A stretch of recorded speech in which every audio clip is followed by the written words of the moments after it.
Lobby Tools, Florida's legislative intelligence company. Subscribe today to Florida's leading policy, budget, and campaign tracking service. Request a free trial today at lobbytools.com. Following Wednesday's insurrection at the U.S. Capitol carried out by pro-Trump supporters, Governor Ron DeSantis pointed at the incident as further evidence to enact stricter rioting laws. The rioting and the disorder is wrong.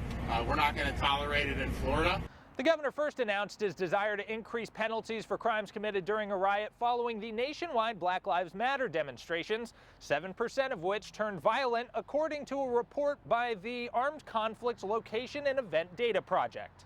There are some people trying to say it wasn't a big deal to have some of these things going on. If you go back to the summer, some of the commentary, I disagreed with that, but I don't care what banner you're flying.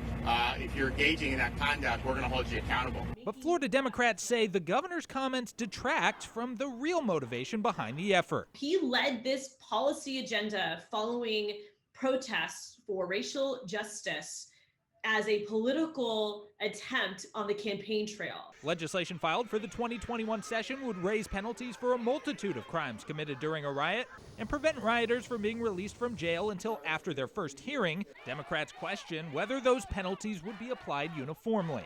Because it's very clear that when Black Lives Matter protesters were in DC compared to these pro-Trump protesters, they were treated very differently by law enforcement officers. The legislation also allows for residents to petition the state if their local government reduces funding for law enforcement. Reporting from the state capitol, I'm Jake Stofan,